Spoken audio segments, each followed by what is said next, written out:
Hi friends, మీకు ఈ video నచ్చితే లైక్ చేయండి, సబ్స్క్రైబ్ చేయండి. లక్ష్మీమిత్ర అందరూ హాల్లో కూర్చొని ఉంటే అప్పుడే అక్కడ లాయర్ వస్తాడు. లాయర్ ఆడిటర్ రావడంతో రెండు కూర్చోండి అని మనీషా దేవయ్య అని చాలా చాలా సంతోషపడుతూ ఉంటారు. ఏంటి ఆస్తి పంపకాలు మీకు ఇష్టమేనా అని లాయర్ అడగటంతో మాకు ఇష్టమే లాయర్ గారు అని లక్ష్మి చెబుతూ ఉంటుంది.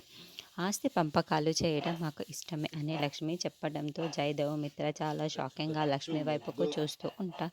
దాంతో చాను మాత్రం లక్ష్మి ఆ మాట మాట్లాడటంతో చాలా చాలా వస్తూ ఉంటే హద్దులే లేకుండా అయిపోతాయి. చూడండి, ఆస్తులకు సంబంధించిన పత్రాలన్నింటినీ ఇవి డాక్యుమెంట్స్ అన్నీ తయారు చేసి తీసుకువచ్చేసాను.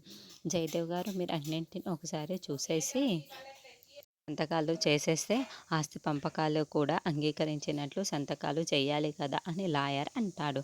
మీరు అందరూ మనస్ఫూర్తిగానే ఆస్తి పంపకాలన్నీ చేస్తున్నారు కదా అని లాయర్ అనడంతో అవును, మేమందరం మనస్ఫూర్తిగానే ఆస్తి పంపకాలు చేయడానికి ఒప్పుకున్నాము అని లక్ష్మి చెబుతుంది.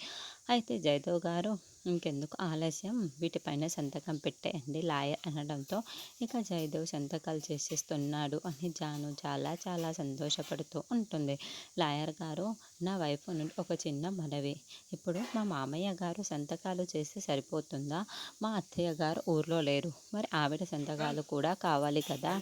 ఆవిడ సంతకం లేకపోతే ఆస్తి పంపకాలు జరగవు కదా అని లక్ష్మి అనడంతో జానుకి దిమ్మ తిరిగిపోతూ ఉంటుంది. అవును కదా, అరవింద్ అత్తయ్య సంతకం లేకుండా ఆస్తి పంపకాలు జరగవు కదా అని మనసులో అనుకుంటూ ఉంటే ఈ లక్ష్మి ఇలా ఆస్తి పంపకాలని అడ్డుకుంటుందా అని అనుకుంటూ ఉన్నాను.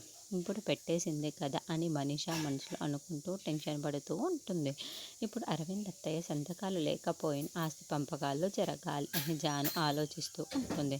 అరవింద సంతకం కావాలి అని లక్ష్మి ఎప్పుడైతే అన్నదో జయదేవ్ కూడా మిత్ర మాత్రం